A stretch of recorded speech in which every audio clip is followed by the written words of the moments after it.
Salve, rapaziada, Carlão na área, para falar de muita coisa. O podcast do Estante está no ar, tanto no seu agregador de podcast, quanto no YouTube, agora também no canal do Estante do Esporte.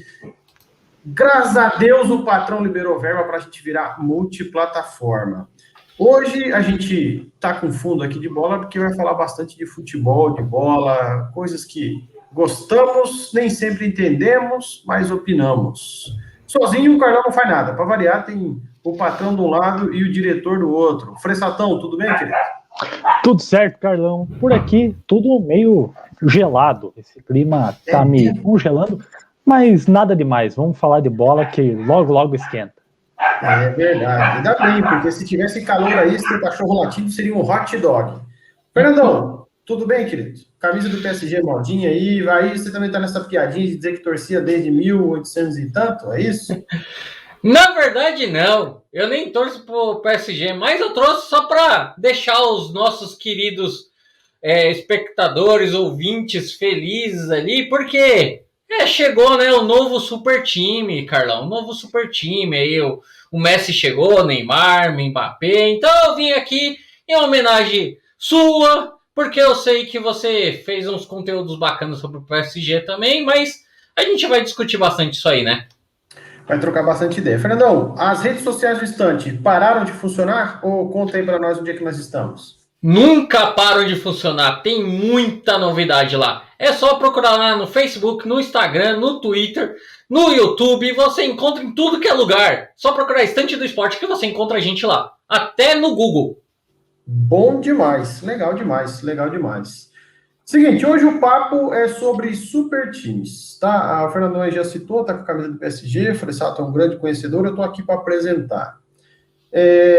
Não me recordo de alguém que fez tantas contratações, gastando tão pouco no sentido de verba de transferência a nível top mundial nos últimos anos, né? A gente tem aí uma janela que me corrijam se estiver errado, 2009, o Real Madrid fez Benzema, Cristiano Ronaldo e Kaká. Acho que foi 2009, me corrijam aí. Não lembro de alguém ter feito tudo isso. Mas também lembro, Fressato, que no ano 2000, você que também é da vanguarda aí, oitentista como eu, o Flamengo contratou Alex, Denilson, Edilson, talvez tinha Petkovic, sei lá o quê, e não rolou um sentimento. Esse super time, Fressatão, é isso mesmo? Monta todo mundo, bota os 11 e se resolve? Ou peraí, antes de ter um elenco tem que ter um time? O que você acha? Eu só acho que você tem que abrir seu fone. Eu também acho que ele tem que abrir o microfone.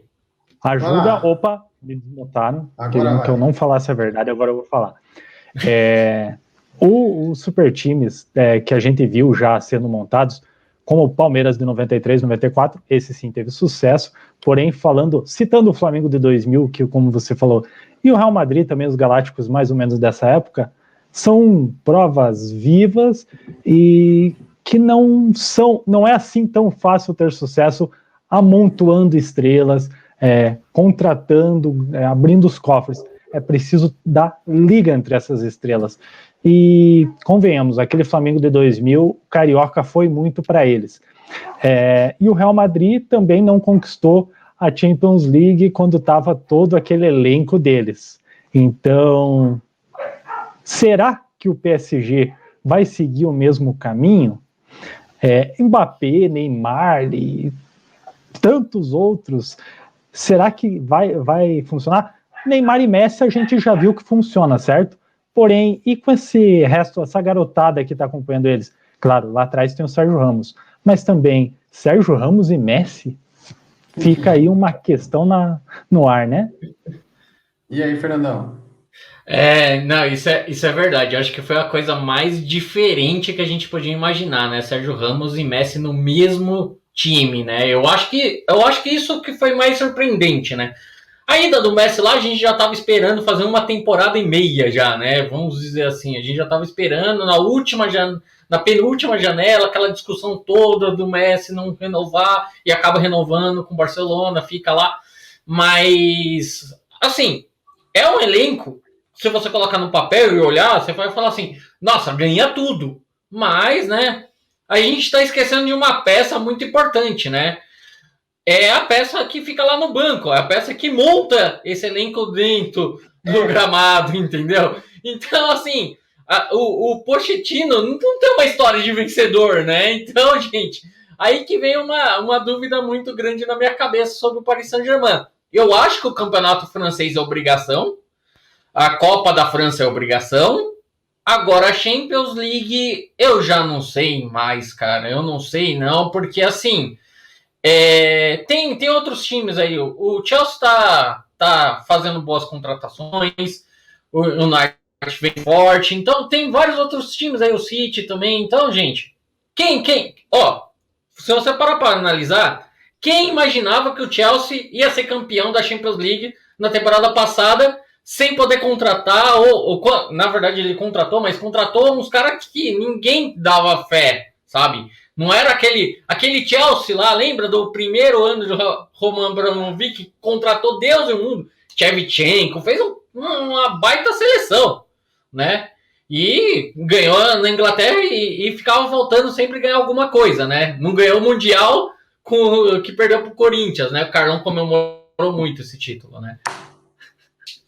Não, você falou dois detalhes aí, e eu acho o seguinte: primeiro, tem três coisas em base no que vocês falaram aí, principalmente agora o Fernandão me deu gancho para três coisas. Coisa número um, e antes de eu levar para o assunto dois, que eu vou esquecer, e o três, que eu não vou lembrar, vocês me responderem. Para mim, Pochettino não é o nome para esse time. Pochettino, ele entrou em dezembro, em janeiro, porque era o único nome mundial desempregado, tá? Era o único nome mundial desempregado, e o Paris Saint-Germain não poderia ficar sem. E, obviamente, o Pochettino tem uma história, né? Jogou no Paris Saint-Germain, jogou com o Ronaldinho e etc. A segunda coisa que o Fernandão falou, que ninguém acreditava no Chelsea, eu era um. E quando eu vi a entrevista do Jorginho com o Fred Caldeira, que eles apostaram lá no negócio do bigode, da barba, etc., eu falei, cara, tudo bem, o Jorginho é aposta dele, mas, pô, o Chelsea não vai ganhar essa Champions nunca. Não faria qualquer condição de ganhar a Champions. E a terceira, o Fressato pontuou bem, Champions é diferente de campeonato francês, espanhol, inglês, não só por ser nível Champions, por ser mata-mata, dia ruim, Exato. Não tem mais gol fora de casa. Então, assim, campeonato francês, inglês, espanhol, é ano inteiro.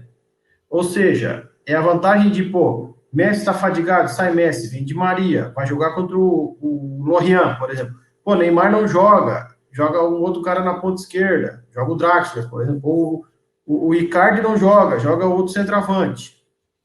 Ou seja, dá para manter. Agora, a Champions é mata-mata, é um pênalti mal marcado, pode arrebentar com todo mundo. É bem diferente, montar elenco de time é bem diferente. Para mim, Zidane é o nome já a ser especulado. Não lembro de ninguém assim que possa estar tão propenso a ir para o PSG. Agora, não me vem em mente ninguém. Alegre está empregado, né? O Flick novamente empregado. O Tite está empregado e a galera vai me cornetar. Tem o Joaquim Low, né? Tem o Joaquim Low. Mas o Low não vem bem faz tempo. Não sei. Não sei. Vocês estão esquecendo um nome que o Paris devia ter investido há muito tempo. Carlo Ancelotti.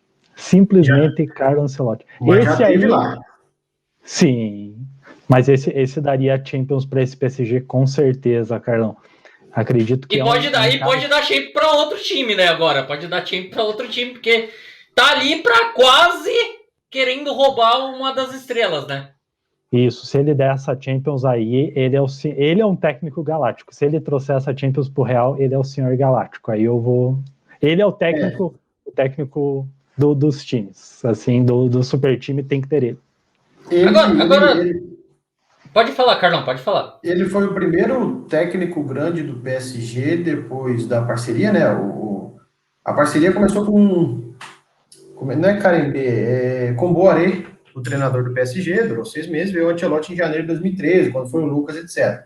Ganhou o francês, mas não conseguiu levar o time a Champions. Saiu de lá, foi para o Real Madrid e ganhou a 10ª, né? A 10ª foi o Ancelotti que trouxe. E agora o Ancelotti voltou. Ele é um cara que todo mundo fala que sabe gerir grandes estrelas, né? Todo mundo sabe. Ouve-se muito pouco falar de treta, de problema de estrela quando ele está no comando. E ele é um cara muito bom, mas discretíssimo. Então, pode ser. Acho que esse poderia ser o nome. Só que aí é que tá, Fressato. Ele estava empregado em dezembro quando o Pochettino assumiu. Outro que, para mim, poderia sim ser o cara desse PSG é o Mourinho, tranquilamente. Só que o Mourinho estava no Tottenham, né? Pós-Pochettino, em dezembro. Né, Fernandão? Exatamente. O Mourinho, eu acho um dos melhores treinadores, né? Eu sou muito fã do Mourinho, né? Desde que ele começou lá com o Porto, eu acompanho ele, né? Então, o Mourinho é um dos melhores treinadores. Mas agora eu queria até levar um outro assunto aqui. Se você parar para pensar, a gente está falando de super elencos, né? Mas para deixar o Carlão até feliz, eu vou falar de um time que também me surpreendeu e não tinha um mega elenco, se você parar para pensar no papel. Foi o Liverpool. Foi o Liverpool. Não, o Liverpool, porque o Liverpool chegou lá, ganhou tudo com um treinador que, na minha opinião, virou um dos melhores treinadores hoje, né? Que é o Klopp, né? E ele pegou um time que não tinha grandes estrelas. Se você vai, quem era a grande estrela do Liverpool, Carlão? Você que é torcedor nato aí, quem era a grande estrela do Liverpool? Na última Champions vencida? Na última Champions. Não, o Salah foi o cara que carregou, não digo nas costas, mas entendo que ele não é um Lewandowski, não é um Neymar, não é um Messi, não é um Ronaldo, não é um Mbappé, né? É um grande atacante, assim como o Griezmann como o Suárez se a gente começar a pontuar, o Lukaku que talvez deve ir para a prateleira, ou seja, dos grandes, mas eu acho que ele não está nos gênios, eu acho que ele não está nos craques, concordo? Sim. Então, eu acho que assim, eu até vou deixar uma pergunta para vocês pensarem aí também. Ó, se você parar para pensar, um outro time que eu lembro que tinha um baita timaço mesmo, lá em 92 não, 2000 e pouco, 2000 e pouquinho, 92 não, foi muito longe. 2000 e pouquinho, era o United. Mas quem resolvia era um jovem português. Que ninguém falava dele, não foi a mega transferência, você tinha um timaço ali no papel e era um jovem português que chegava ali e fazia toda a diferença, né? Eu vou deixar o Fressato nessa, mas só quero puxar o gancho. Julho de 2002, o Manchester United apresenta dois jovens talentosíssimos. Um recém-campeão mundial pela seleção brasileira, ia vestir a camisa 15. O outro, um cara que foi zoado porque falar que o nome dele era Ronaldo. Ronaldo um tal de Cristiano Ronaldo. Cleverson e Cristiano Ronaldo, o resto é história, Fressato. É isso aí. O Cleberson chegava com a moral nas alturas depois da final que ele fez contra a Alemanha na Copa de 2002, né? Muito bem lembrado, Carlão. E o Cristiano Ronaldo chegava ali na sombra pelo nome Ronaldo, bem como você disse. E depois ele provou em campo e a história está aí para ser contada. E realmente, o Manchester nessa época tinha grandes nomes já bem rodados, né, vamos dizer assim. Tinha o jovem também que crescia junto com o Cleberson e com o Cristiano Ronaldo, que também outra estrela incontestável, chamado Wayne Rooney.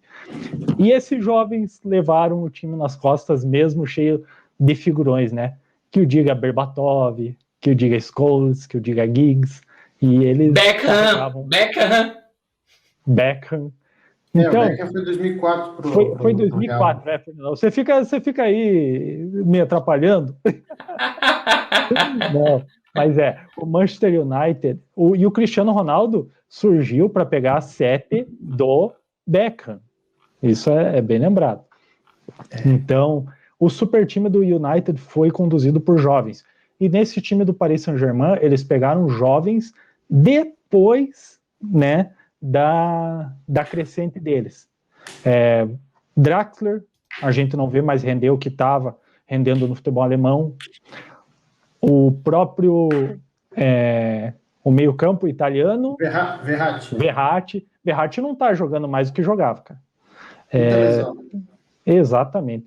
Então, é um time que fica um certo... Será que vai dar para extrair mais esses jogadores? Então, Manchester United tinha esses jovens e soube usufruir muito bem, né, Fernandão? Agora eu quero deixar uma outra pergunta para vocês dois.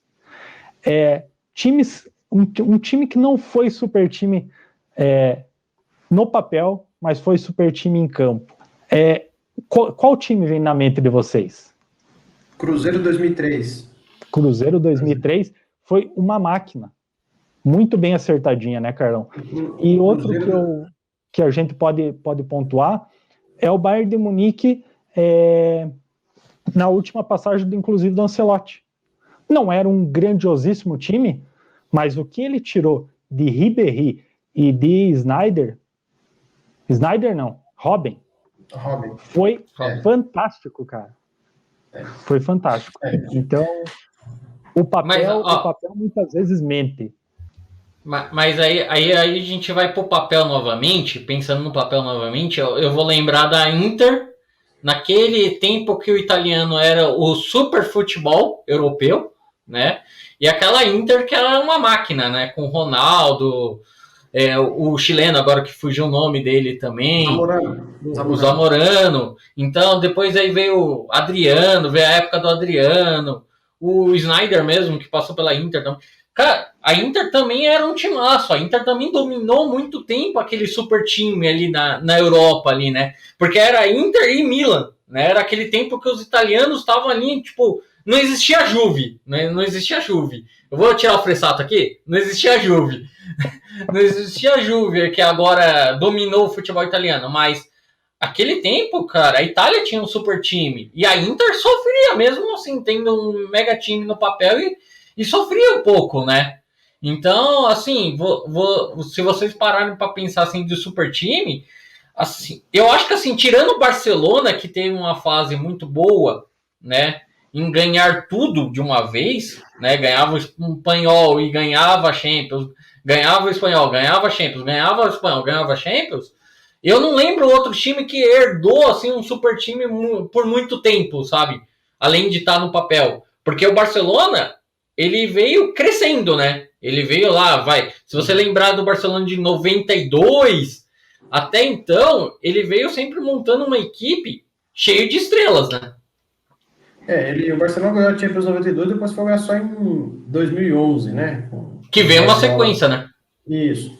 E aí um detalhe, um outro aí que a gente vai lembrar, o Milan de 2003, o Ancelotti, né?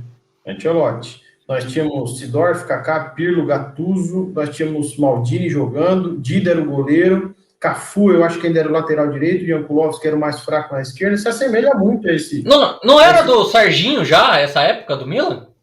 Na esquerda, sim, Serginho e Jankulovski. Era o Serginho, né? Isso, 27 era o Serginho, 16 Jankulovski. Gattuso, Pirlo, Kaká, Seedorf, Shevchenko e Inzaghi na frente. Era um 4-4-2, a moda anos 90 do Ancelotti. Só que naquela época, o Ancelotti sofria muita crítica, era para a internet, né? A gente via nas revistas, né? Até às vezes quando a Band mostrava o jogo italiano, porque ele era retranqueiro, né? Se eu falar do Ancelotti, era retranqueiro. O pessoal comentou que teve um jogo cheio de desfalque, ele teve que colocar o Ambrosini de atacante. E outra, o Ambrosini, por muitas vezes, era o titular desse time. A grande inspiração, a grande virada dessa carreira de treinador do Ancelotti foi nesse Milan, não pelos astros, porque ele montou a árvore de Natal, né? Eu tenho o livro dele aqui, que foi quando ele fala que a árvore de Natal do Ancelotti no futebol, que é 4, 3, 2, 1.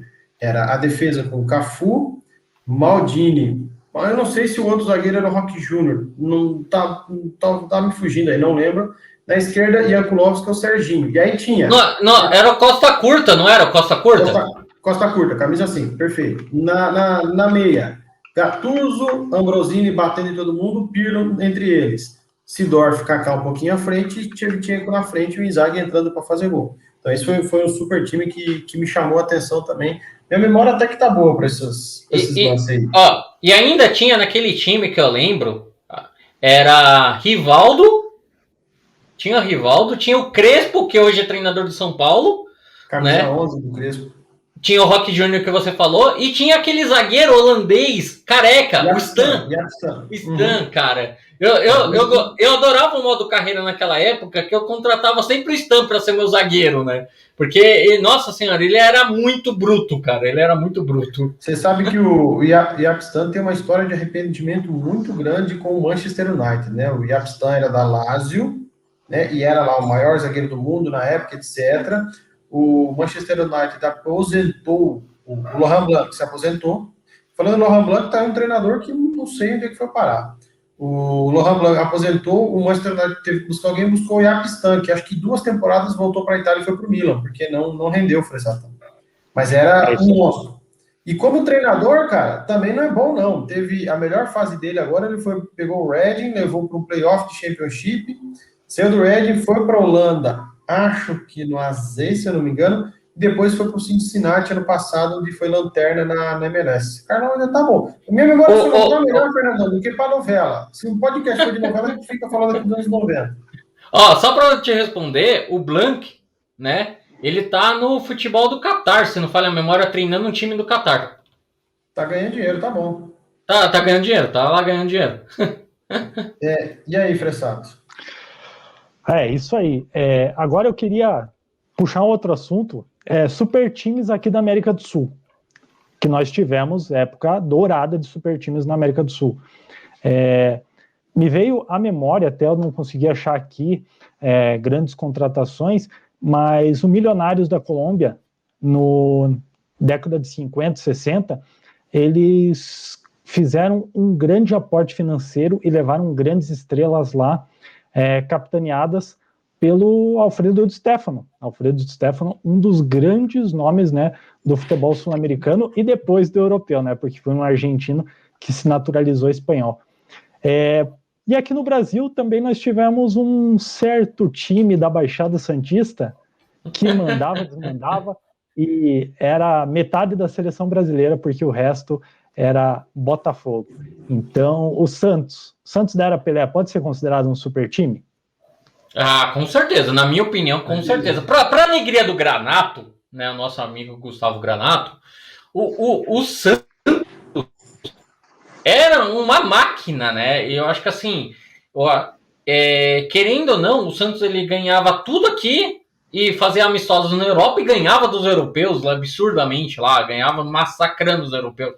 Então, para mim, com certeza o Santos do Pelé era um super time, né? Não sei se o Carlão que viveu a época, o Carlão que viu o Pelé jogar no estádio, o Carlão pode até falar melhor, né, sobre isso aí, né? Discordo do relator, não vi, mas posso trazer outro time que eu vi, que assim, na América do Sul a gente não teve super times e dinastias, né, como tivemos agora, o Real Madrid vencendo 3 anos de Champions, na Libertadores isso nunca foi possível. Mas, por exemplo, um time que no Brasil doutrinou foi o São Paulo de 6, 7, 8, né, tricampeão brasileiro, com uma Libertadores no meio, então isso é um feito, né, Libertadores de 2005, isso é um feito. Sim. Mas um outro time... E ganhou do Mundial, né, ganhou aquele Mundial de quem mesmo? E aí, voltando a continuar aqui o assunto, o São Paulo ganhou os 3 brasileiros e a Libertadores, mas um outro time também que me chama a atenção por ter ganhado tudo foi o Corinthians ali de 98, 99, 2000, né? 2 brasileiros, obviamente não trouxe Libertadores para eles e levou ainda o Mundial, o primeiro Mundial da FIFA. Mas se a gente falar em super time, meu Deus, etc., que encantou o futebol, não lembro de nada. A não ser o Barcelona de Guardiola, né? Esse sim, a gente via o cara ficar 50, 90 minutos com a bola para um lado para o outro. O que a gente tem que pensar em resultado. Por quê? Porque o Fressato foi muito feliz que ele falou no começo do programa. Time é uma coisa, contratar, ter estrela é outra, Fressatão. Uhum. Ô, Carlão, sabe que eu lembrei de 2 sul-americanos também aqui? Fora, para minha alegria, eu ia falar do São Paulo de 91 e 93, né? Aquele período monstruoso do São Paulo lá, com o Tele Santana, que aí é a diferença, né? Se você parar para olhar o elenco do São Paulo, você vai colocar quem ali de craque? Você vai colocar o Raí de craque ali, o Cafu de craque e o Zete, que era um grande goleiro, e o restante, se você parar para pensar, não eram grandes jogadores, né? mas tinha um comandante que fazia milagre, né? Porque vai falar que Ronaldão era um grande zagueiro, vai falar que Pintado era um grande volante. Não, né? O Adilson era um grande lateral. Não, também não, entendeu? Mas o Tele Santana, ele fez o São Paulo ganhar de 2 super times europeus, querendo ou não, né? Que era o Milan naquela época, que tinha um timaço que era absurdo, né? Que chegava lá e falava assim, não vai ganhar do Milan, vai perder pro Milan, porque o Milan é o Super Milan, né? E chegou lá e ganhou. E depois, no ano seguinte, ganhou do Barcelona, que também tinha um timaço, tinha um Guardiola jogando ainda. Então, cara, é assim, a diferença veio do banco dessa vez, na minha opinião. Porque Tele Santana era um cara muito inteligente, né? Então, tinha essa diferença. Mas eu vou falar de outros 2 esquadrões muito interessantes aqui. Que o Rei de Copas, de 71... pensei que o Esquadrão da Moda. Não, Esquadrão da Moda não. É o Esquadrão Independente, o Rei de Copas, de 71 a 75, né? No qual ganhou 4 Libertadores, né? Ganhou um Mundial de Clubes lá no Japão também, né? E ganhou o Campeonato Argentino também. E tinha um timaço. Aí depois um outro, de 98 a 2003, aquele Super Boca. Quem era fã de Super Nintendo na época, né? E gostava de jogar aqueles joguinhos Ronaldinho Gaúcho, né? 98 e tal. Adorava pegar o Boca Juniors. Boca Juniors era absurdo aquele time. Era surpreendente. Tinha o Palermo, que é o grande ídolo do Carlão. Grande batedor de pênalti. Tinha Riquelme, né? Então era um time que era encardido. Era muito encardido. Ganhou 3 Libertadores também, né? Ganhou 2 mundiais, né? Então parece você vê assim. Bateu no Santos, parece. Só para o Granato ouvir o podcast. É verdade. Bateu no Santos, é verdade. Bateu no Santos. Então eu lembrei desses 2 sul-americanos que o Fressato falou também. Então é absurdo, sabe? A gente não pode esquecer que aqui também teve o seu super time. Mas talvez não com aquele impacto que na Europa tem, porque na Europa tem aquela contratação, né, Carlos? Tem aquele dinheiro todo envolvendo tal e tudo mais. E o futebol brasileiro tentou passar por isso e faliu todos os times. Mas aí é que tá, é a questão midiática, os tempos são outros, redes sociais, etc. Agora, a nível midiático, até para a gente levar para esse lado aqui para finalizar o podcast, a nível midiático, o que está acontecendo hoje com o Messi, Neymar, Mbappé, nesse super Paris Saint-Germain, e coloca até o Ramos aí, não é perto, mas não é nem perto do que foi Ronaldo, Zidane, Figo, Beckham no mesmo time. Não é. E vou explicar por quê, gente. Hoje nós vivemos numa era de que em 10 segundos a informação se espalhou. Naquele tempo, Fressatão, você tinha que ir para a banca de revista comprar o guia do futebol europeu. Em agosto, em setembro, comprar outro guia. E aí você sabia que você esperava meio-dia na Band os gols, ou tal, entendeu? A TV por assinatura não era tão difundida. E foi uma explosão, entendeu? Aqueles caras, eles são os verdadeiros galácticos. Não é nem porque ganharam títulos, já óbvio que nem ganharam a Champions, mas por tudo que aconteceu, era ser midiático. O Real Madrid depois tentou, né, com Kaká, Ronaldo e Benzema na mesma janela. Não foi nem parecido. E aí, Fressato, a mídia, eu tô errado ou você acha que não? Perfeito, Carlão, perfeito. Porque o Real Madrid, realmente, se você não se aprofundasse muito, não tivesse... entrar na internet, a gente entrava raramente, como você bem citou. Para saber um time, você tinha que saber da existência dele, ir lá na internet, focar a tua pesquisa em achar isso, e beleza. Só que o Real Madrid, os 4 cantos do mundo sabia que estava formando-se um grande time. Por quê? Porque foi extremamente grande o que aconteceu lá.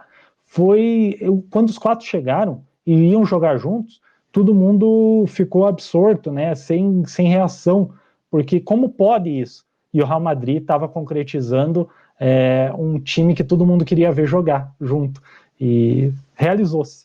Para nossa sorte, que vimos esses 4 jogarem juntos, e assim, foram momentos de magia. Hoje você vê um compilado, você vê o que esses 4 simbolizavam para o futebol mundial, né? Então, PSG está formando um grande time? Sim. Mais perto dos Galácticos? Não. Eu também acho. E aí, Fernandão? Não, eu concordo com você, Carlão. Eu acho que assim, eu lembro muito na época, né? Eu tentava procurar, eu gostava muito de futebol, eu comprava tipo 4, 5 jornais lá para tentar achar informação. Tinha o Gazeta Esportiva, era um jornal que trazia a tabela dos campeonatos europeus, era muito bacana. Eu tinha um amigo que a gente tentava comprar cards aqueles cards que eram as figurinhas, né, de futebol europeu, que você comprava o álbum lá, tal, para tentar ver e tal. E quando virou o Real Madrid, eu lembro que eu assistia alguns programas esportivos lá, na época, que eles ficavam falando assim, isso é um absurdo, acabou o futebol, esse time vai ganhar tudo. Aí ficavam comparando esse time enfrentando seleções, se esse time fosse para a Copa do Mundo ia ser campeão, entendeu? Hoje, se você parar para pensar, hoje, qualquer time da Europa ganha de uma Copa do Mundo se jogar junto, cara, que ganha de qualquer seleção. Entendeu? Então, tipo assim, o futebol mudou depois dessa contratação do Real Madrid. Depois que o Real Madrid montou esse time, eu acho que o futebol mudou. O futebol europeu mudou em si também, né? E com a entrada da internet, isso foi expandindo cada vez mais, mas ao mesmo tempo ficou meio banal, né? Vamos dizer assim, todo ano, se você parar para pensar, o cara compra 2, 3 jogadores, já vira um super time, Não, né? é isso. E Entendeu? não é por aí. Mas foram outros tempos, né? Foram outros tempos. E acho que principalmente por isso que a gente citou aqui, a questão de não haver a facilidade da informação, da mídia, a gente entende que aquele lá foi maior. Rapaziada, é o seguinte, hoje nós debatemos aí os super times, né? O Fernandão veio com os times dos anos 50, que ele acompanhou bastante, Portuguesa, Carioca, a Fressatão colocou aqui os super times do estado paranaense. Fressatão, tivemos um super time aqui nos anos 90 que ganhou todos os estaduais do estado do Paraná. Você lembra dele, não? Te traz boas emoções para fechar o seu comentário aí.